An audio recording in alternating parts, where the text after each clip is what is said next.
A Organização Meteorológica Mundial, em colaboração com a Unesco, está liderando os esforços para o Ano Internacional da Preservação das Geleiras em 2025.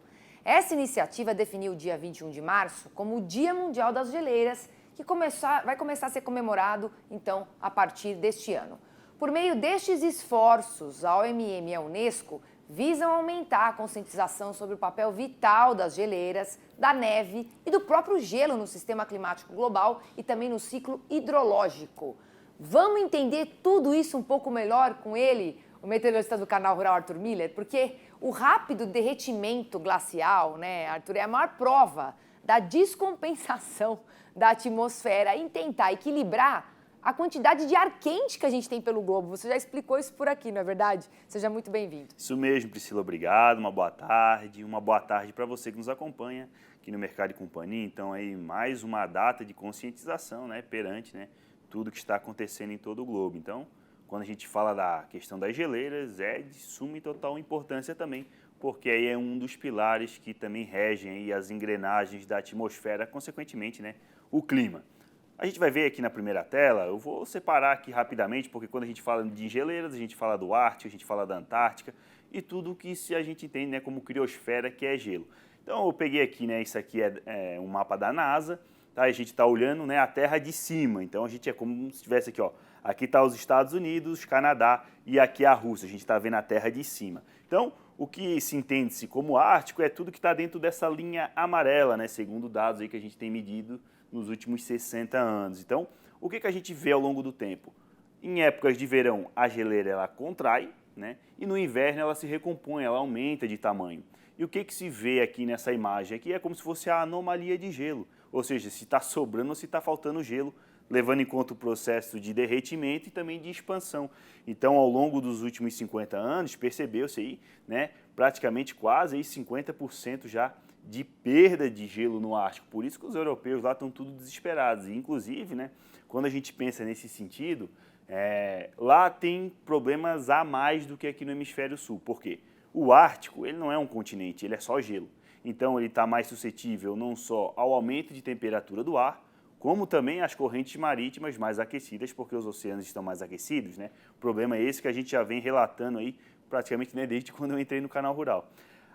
E o que acontece? Tem um lado bom, né? Qual que é o lado bom?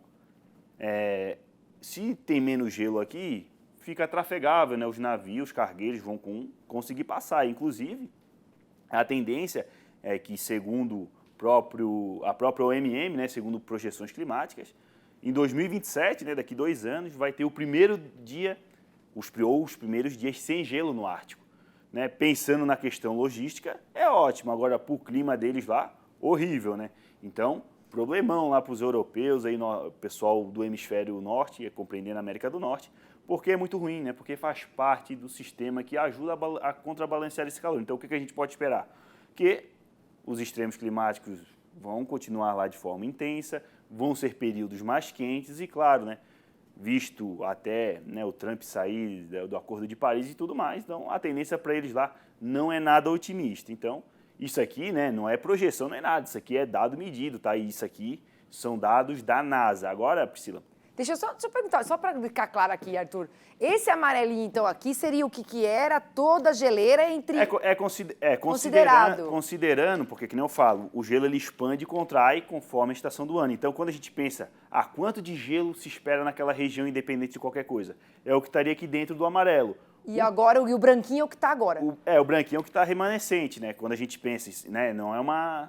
O que eu quero dizer é que é o seguinte, tudo que está entre o branco e o azul e a linha amarela é o que já foi perdido ao longo desse período de tempo, porque é o que não fala, né? O nosso compromisso aqui no Canal Rural é tirar o pessoal da poeira da desinformação, porque o que eu vejo às vezes o pessoal falando é o seguinte, tem aqueles extremistas que falam que está acabando o mundo, né? Aí mostra o gelo quando ele está todo derretido no verão, e tem o pessoal que fala que não está acontecendo nada, que aí pega a foto... E não é nem uma coisa nem outra. Exatamente, não é nem uma coisa nem outra. Por isso que eu separei o Ártico e mostrando as complicações, que lá a situação é pior, porque não é um continente, né? É só gelo. Agora, na próxima tela, a gente vai ver, né, a Antártica. Então é a mesma situação. A gente tem as medições, a Antártica é muito maior que o Ártico. Lembrando que a Antártica, sim, é um continente, porque toda essa parte aqui tá coberta de gelo, mas embaixo é terra. Então a Antártica não está tão suscetível às correntes mais aquecidas dos oceanos, mas isso não quer dizer que está livre do problema. Então, ó, mesma situação. A gente olha a linha amarela, que é o tanto de gelo que a gente espera, tanto quando contrai quanto diminui, e a gente já percebe que a Antártica também já vem mostrando sinais aí de perda de geleiras. Por enquanto, para nós aqui na América do Sul, não é um grande problema, porque a ciência ela sempre pensa à frente, né? Então a gente está vendo esse problema e é muito importante a gente ter essa conscientização. Arthur, mas quando que vai começar a ter um problema? Bem, eu preciso então fazer uma suposição. Se continuar do jeito que está, aumentando de 2 a 3% emissões de CO2, a temperatura continuar nessa escalada, e de acordo com o relatório do IPCC, porque era para a gente bater 1,5 graus, 2030, 2050. Já batemos agora em 2023, 2024. O relatório do IPCC aponta que para o final do século, quando a gente chegar aí em 2070, 2080, a anomalia vai chegar a 3.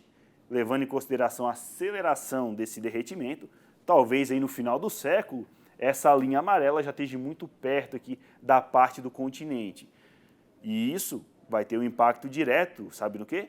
Frentes frias. E a gente sabe que a frente fria é responsável por trazer as chuvas do sul, do centro-oeste, de formar a zona de convergência do Atlântico Sul. Então, agora, nesse exato momento, não é um grande problema para a gente aqui. Mas a longo prazo... Pode vir a ser. Pode vir a ser um baita problema. Então, nada mais justo do que a gente ter o estudo detalhado, sabemos o que precisamos fazer, para não chegar lá na frente e não querer tomar medidas da noite para o dia achando que vai resolver. O clima não é assim, não é desligar uma chave e outra, são processos lentos. Inclusive até peguei uma frase aqui de um artigo que você trouxe, né? A gente divulgou no podcast de um professor da Universidade do Canadá, John Pomeroy, que ele falou algo muito interessante. Parece óbvio, mas o óbvio vale a pena ser dito. Ele diz o seguinte: as geleiras não se importam se acreditamos na ciência. Elas simplesmente derretem no calor para todo mundo ver. Então, é isso. Simples assim, né, Arthur? E a gente pode perceber o seguinte, né? Porque eu gosto de dimensionar, botar cada ponto. Você pode fazer uma pesquisa rapidamente no Google e você vai ver, né, que tem a situação que várias estações de esqui já estão falindo, né? Porque em lugares que o gelo é menor já sente muito mais o impacto do calor. Né? Inclusive, lembrando que tem muitas comunidades agrícolas espalhadas pelo globo que dependem justamente de quando essa geleira derrete para ter a água para a irrigação dos cultivos. Então, tem vários impactos. Exatamente. Então, aqui eu peguei grandes exemplos, que é o Ártico, a Antártica, mas isso tem um impacto em todo o globo. Então, é que nem eu falo, um dia eu falei no podcast que esse problema da mudança climática é uma faca que vai entrando devagarzinho. E o problema é que algumas pessoas, quando já começam a ver o problema, tomam a iniciativa, só que infelizmente, eu não estou desejando praga para ninguém, só que a gente só vai ter uma conscientização total quando o problema chegar para todo mundo. E quando o problema chegar para todo mundo, pode ser tarde. Não, a gente vai agora falar, vamos voltar a falar sobre o Brasil? Vamos falar sobre o Brasil, porque agora falando de calor, né, a gente teve recorde em Quaraí, no extremo sul do Rio Grande do Sul, né, que registrou 42,4 graus nessa quinta-feira. O recorde de calor anterior de 2025 era da cidade de Porto Murtinho, em Mato Grosso do Sul, com 42,1 graus registrados no dia 17 de janeiro. Vamos ter um alívio desse calorão no fim de semana ou não, Arthur? Tá aí a prova de que a gente está cada vez mais com recordes de calor aí por todo o globo. Momentaneamente, sim, né? Temos o cavado atuando, né? Então, quando a gente vê a penta de temperatura máxima, no Rio Grande do Sul alivia, mas ainda continua quente, são máximas que vão bater na casa de 33, 34. Já na região de Mato Grosso do Sul, a gente vai ver que a situação é um pouco pior. Então, Paraná e Santa Catarina alivia, mas aqui, áreas do sudoeste do Rio Grande do Sul, máximas ainda na casa de 35, 37 graus. É aquela chuva que vem, tem umidade, fica aquela sensação de abafamento. Agora, o pior cenário do Brasil nos próximos dias ainda fica para o oeste de Mato Grosso do Sul e extremo sul de Mato Grosso, porque lá a temperatura ainda pode bater na casa de 37 e 38. E até, rapidamente, voltando no assunto anterior, porque falando também do calor, quando eu falei ali que o IPCC ele aponta para um aumento de 3 graus de temperatura no globo, é a média. O Brasil é um país tropical, então aqui a gente pode ter anomalias na casa de 4 a 5 graus. E o que isso significa aí para andar da carruagem para 2050 para frente? É 50 graus em Cuiabá e 42 graus aqui em São Paulo, capital. né? Então, por isso, né, que a gente fala, tem que exemplificar bem o que acontece em cada ponto, para a gente ter uma dimensão do que pode acontecer. E claro, né, agora, voltando aqui para o Brasil novamente, a gente vê, né, o cavado ainda atuando na região sul, frente fria ainda atuando no sudeste, deixando aí o tempo instável nessa tarde, ainda no centro-sul do país. Então, a tendência é boa, infelizmente é uma chuva mal distribuída, o cavado ele não traz, né, aquela chuva para todo mundo. Algumas áreas estão sendo contempladas com 40 milímetros de chuva, porém outras ainda não. Mas, ó, todo o centro-sul ainda nessa tarde sob risco de granizo e rajadas de vento aí intensas. Então, muita atenção ao realizar os trabalhos em campo nessa tarde. Isso vale para sábado, no sul alivia no domingo, mas quando eu falo Mato Grosso do Sul, São Paulo, Paraná, Minas Gerais e Goiás, vale até domingos temporais. E quando a gente olha para a chuva nos próximos 5 dias, Mato Grosso aproveita, né? Porque ó, a chuva dá uma aliviada, avança com os trabalhos em campo, aproveita, porque em fevereiro essa chuva volta com força e nos próximos 5 dias os volumes mais expressivos que vão ajudar os produtores fica ó, sul de Mato Grosso do Sul, Paraná e São Paulo, com mais aí de 80 milímetros em 5 dias, Priscila. Tá certo, Arthur. Por enquanto, obrigada, mas você volta no próximo bloco para responder as interatividades do dia. Combinado? Então, até daqui a pouco. Até daqui a pouco.